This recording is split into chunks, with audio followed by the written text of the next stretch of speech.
Sobat Bros, bersama saya Dr. Tiza di acara Dr. Health by Balira Hospital. Baik, untuk tema yang akan kita bahas kali ini yaitu mengenai kesehatan mata dalam penggunaan gadget. Karena tidak dapat dipungkiri lagi bahwa anak-anak di zaman milenial seperti saat ini itu tidak bisa lepas dari yang namanya gadget. Apalagi di masa pandemi seperti saat ini, gadget hampir digunakan setiap harinya.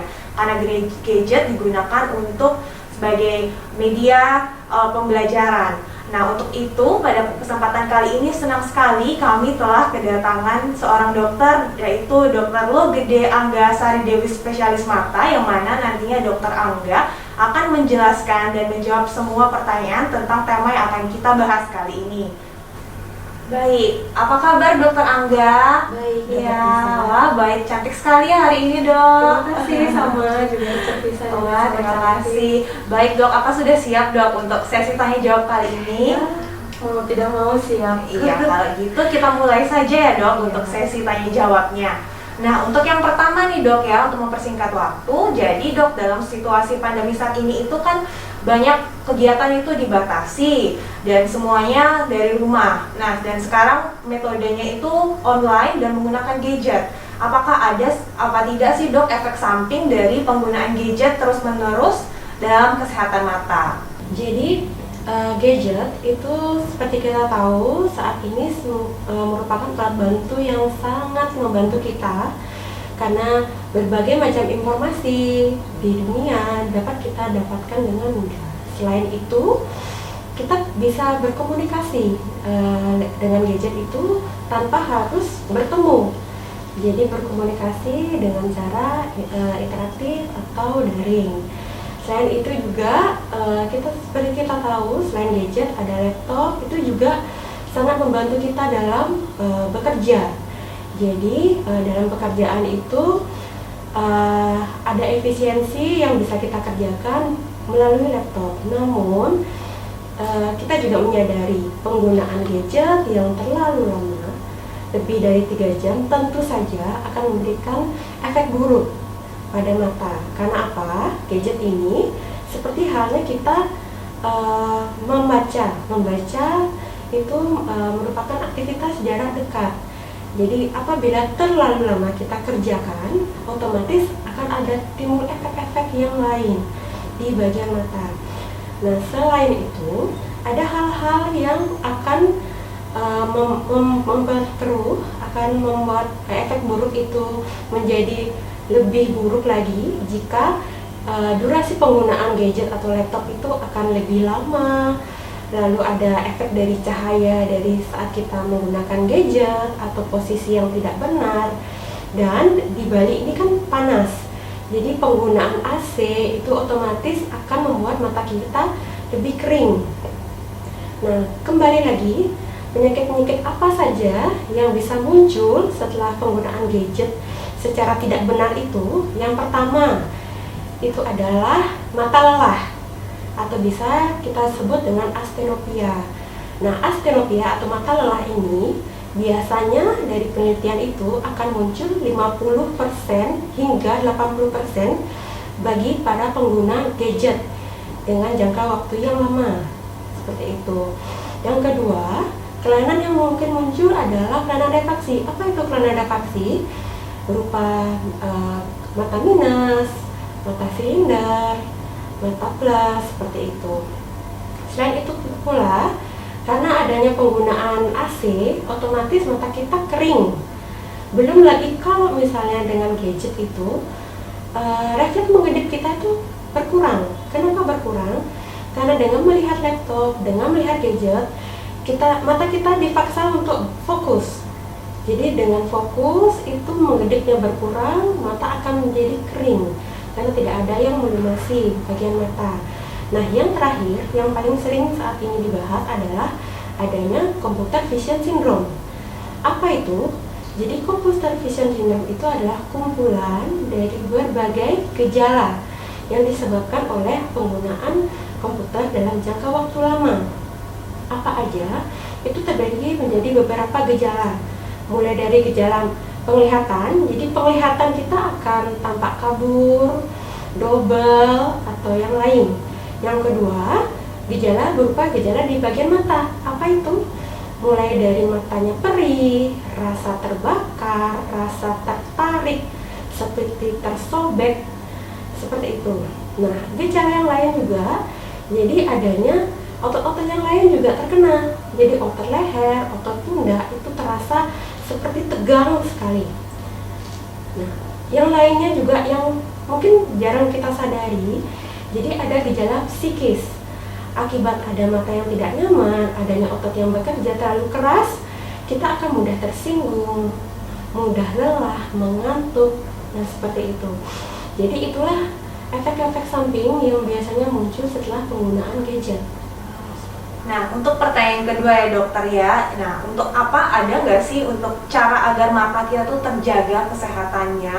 Apalagi kan sekarang itu mengharuskan banyak pekerjaan yang dilakukan secara online itu dok. Bagaimana sih caranya? Oke, jadi ada beberapa hal yang bisa kita lakukan. Hal sederhana saja untuk mencegah penyakit-penyakit itu timbul. Jadi saat kita menggunakan laptop atau menggunakan gadget, itu yang harus diperhatikan yaitu pencahayaan yang pertama. Jadi lampu, misalnya kita menggunakan lampu di saat malam hari ataupun siang hari dengan kondisi yang cahaya yang agak redup, itu sebaiknya lampu berada di sekitar laptop.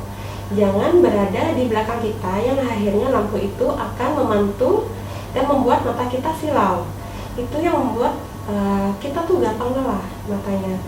Nah, yang kedua, kita bisa mengatur brightness, kecerahan dari laptop, kecerahan dari gadget.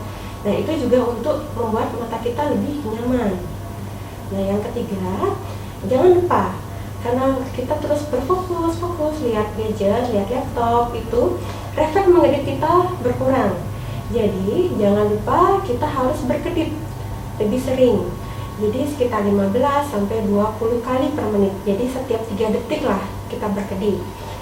Nah, langkah-langkah yang berikutnya, misalnya kita pengguna kacamata nih, kita harus sesuaikan apa yang kebutuhan yang kita perlukan. Jadi kita melihat laptop itu sebenarnya ada ukurannya ya, jadi ada jaraknya.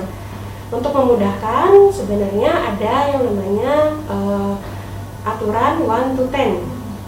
1 itu saat kita melihat gadget, itu 1 itu apa? Jadi 1 kaki, jarak melihat gadget itu 1 kaki, yaitu 30 cm, seperti membaca. 2 itu artinya 2 kaki. 2 kaki itu dalam melihat apa? Melihat laptop, jadi sekitar 60 cm sampai 75 cm. 1 to 10, bukan 1 to 10. 10 itu artinya 10 kaki.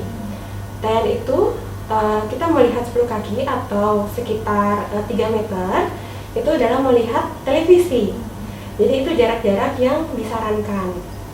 Jadi kalau misalnya nih kita minus, kita terbiasa dengan jarak laptop, itu sebenarnya jarak laptop kan 75 cm. Nah, itu nanti akan diatur kacamatanya untuk melihat 75 cm atau 60 cm itu seberapa jelas, seperti itu. Lalu kita juga bisa menggunakan tetes air mata buatan untuk mengatasi misalnya kondisi mata kita rasanya agak sepet nih, agak kering gitu. Boleh, kan banyak yang dijual-jual di pasaran juga yang tidak perlu dengan resep dokter, itu bisa dikerjakan. Lalu yang kita bisa kerjakan yaitu misalnya di laptop kita sudah merasa capek, itu font dari laptop bisa kita besarkan. Jadi besarnya seberapa? Biasanya bisa dikerjakan menambah besar 3 kali lipat dari huruf terkecil yang bisa kita baca. Itu untuk membuat mata kita lebih nyaman. Nah, yang terakhir, ini tidak kalah penting ya, yaitu istirahat. Ada rule namanya 20-20-20. 20-20-20 itu apa? Jadi setiap kita melihat atau mengerjakan sesuatu aktivitas dengan laptop atau dengan gadget 20 menit, itu harus diistirahatkan matanya selama 20 detik. Jadi 20 detik itu seberapa lama? Seperti kita cuci tangan itu kan kita disarankan 20 detik ya. nyanyi happy birthday lah 2 kali. Nah, itu kita istirahatkan 20 detik atau melihat jarak 20 kaki atau 6 meter. Itu selama 20 detik itu. Nah, cuman kadang-kadang setelah saya informasikan ke pasien, ke keluarga pasien, itu sulit. Apalagi anak-anak sekarang itu non-stop ya, sekolahnya non-stop, sekian jam. Nah, ada cara yang kedua untuk istirahatnya itu setelah melakukan aktivitas di depan laptop 2 jam, itu harus minimal melakukan istirahat 15 menit.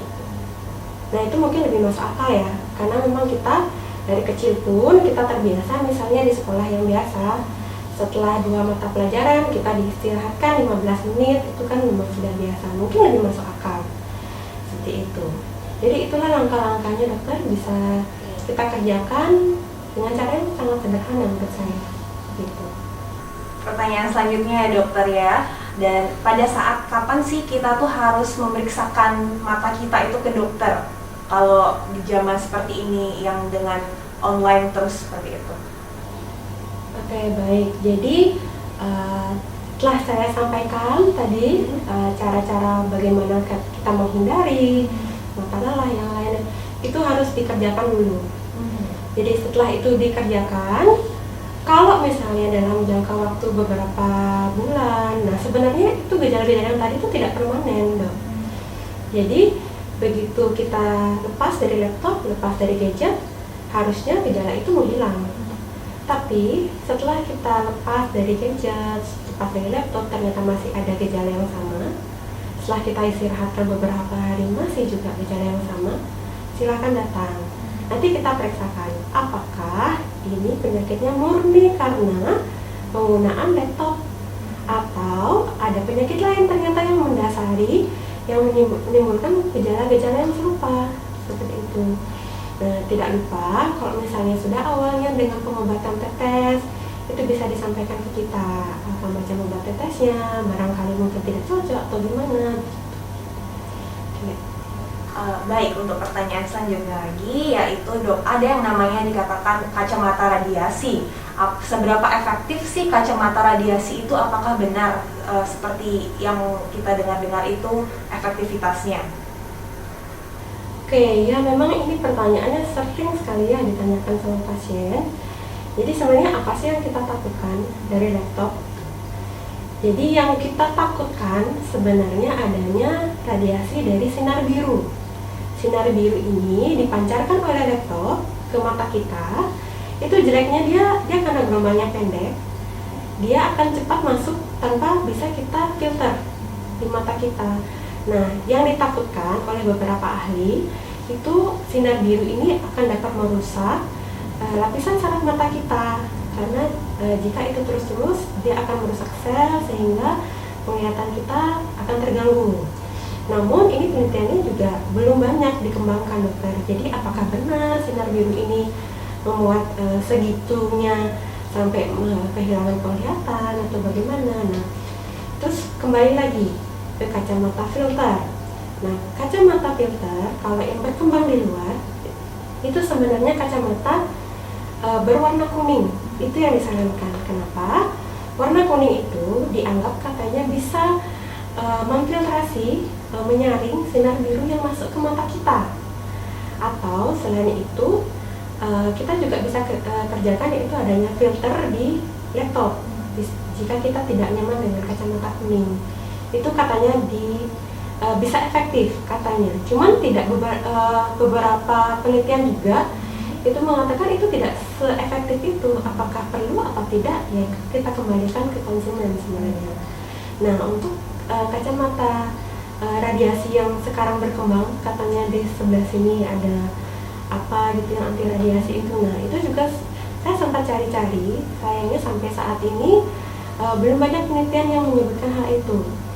Jadi saya juga tidak menyalahkan, juga tidak menyarankan, silahkan saja. Mungkin kalau misalnya beberapa tahun ke depan banyak yang sudah menggunakan, mungkin ada penelitian untuk menilai efektivitas apakah berfungsi atau tidak, seperti itu. Baik dokter, jadi kan dari kecil itu kita selalu diajarkan oleh orang-orang tua kita itu pasti selalu harus makan wortel, baik itu di jus atau dijadikan makanan. Apakah benar nggak sih dok kalau wortel itu bisa menjaga kesehatan mata kita? Oke, jadi itu nggak sepenuhnya benar, tidak sepenuhnya salah juga. Jadi memang kita memerlukan cukup kandungan beta karoten yang umumnya dikandung pada buah-buahan yang berwarna merah atau orange itu, misalnya wortel, tomat. Nah, namun jika kita mengkonsumsinya terlalu banyak, itu justru akan menimbulkan kelainan lain, yaitu keratonemia. Itu apa? Jadi nanti zat-zat yang terlalu banyak yang orange itu akan mengumpul di tangan kita. Jadi tangan kita akan berwarna agak ke orange gitu. Nah, itu sebenarnya tidak berbahaya, tidak, cuma memang terganggu secara kosmetik ya. Jadi kenapa itu kok warnanya orange seperti itu. Nah, cuman apa sih yang disarankan? Jadi semua buah, semua sayur itu memang diperlukan sama tubuh kita. Jadi nggak cuma sekedar beta karoten itu. Jadi berbagai macam buah, berbagai macam sayur itu terdapat zat-zat antioksidan. Nah, antioksidan itu yang benar-benar baik untuk kita, untuk tubuh, untuk mata, seperti itu. Jadi jangan hanya makan wortel ya. Iya. Oke dokter, sebagai penutup nih ya dok ya, pertanyaan yang terakhir, apakah ada nggak informasi yang dokter ingin tambahkan mungkin ke Sobat Bros yang sedang menonton mengenai topik kita hari ini? Oke, ya jadi kembali lagi, karena sekarang kondisinya dengan pandemi ini tidak memungkinkan dilakukan belajar mengajar seperti biasa. Terus aktivitas kita juga bertemu dengan orang, komunikasinya dengan daring gitu. Jadi yang paling penting dari semuanya adalah jika pada anak-anak, kita yang paling pertama adalah deteksi dini. Jadi bila sudah mulai ada gejala-gejala, anaknya sering ucap-ucap mata, bilang kepalanya pusing atau segala macam, alangkah baiknya mungkin diperiksakan. Jadi deteksi dini itu yang paling awal kita kerjakan, terutama pada anak-anak ya. Dewasa pun kalau misalnya sudah merasa kacamata sudah tidak nyaman, diperiksakan saja. Nah, apa sih yang kita takutkan? Jadi nanti kalau misalnya tidak kita lakukan deteksi dini, sudah terlanjur lama dengan kondisi gadget yang sekian jam per hari itu, nah itu mata kita juga akan lelah. Lelahnya itu akan jatuh ke mata malas. Jadi namanya amblyopia. Kalau sudah nyampe di mata malas itu, kadang-kadang sulit sekali kita untuk mengkoreksi. Kita atasi pun kadang-kadang sulit. Dan itu kalau ada anak di bawah umur 7 tahun, kalau sudah terjadi itu, sulit sekali kita kasih kacamata, tidak mau nyaman, apa segala macam gitu. Nah, yang kedua, saya juga ingatkan terus rule of 20-20-20, aturan 20-20-20 itu tetap harus dikerjakan karena itu juga sederhana. Atau paling enggak kita istirahatlah 15 menit setelah 2 jam pemakaian itu. Jadi ini himbauan untuk semua orang tua, himbauan untuk mungkin bapak ibu guru mungkin di sekolah yang mungkin kesempatan untuk mendengarkan apa yang saya sampaikan. Alangkah baiknya kita sama-sama menjaga kesehatan mata anak. Jangan sampai pandemi berakhir nanti ada timbul masalah yang lain, mata minus banyak, silinder banyak, itu kan sulit juga. Wah, menarik sekali ya dokter. Hari ini perbincangannya seputar topik tentang bagaimana cara menjaga mata dalam penggunaan gadget. Nah, bagi Sobat Bros di rumah yang ingin langsung berkonsultasi dengan Dr. Logede Angga Sari Dewi spesialis mata, bisa langsung datang ke Rumah Sakit Bros, yaitu kapan dokter? Saya prakteknya Senin, Kamis, Jumat itu dari jam 9 pagi sampai jam 11.30. Iya, baik seperti itu. Sekian acara Dr. Health hari ini bersama saya Dr. Tiza. Sampai jumpa di acara Dr. Health lainnya dengan informasi kesehatan menarik lainnya.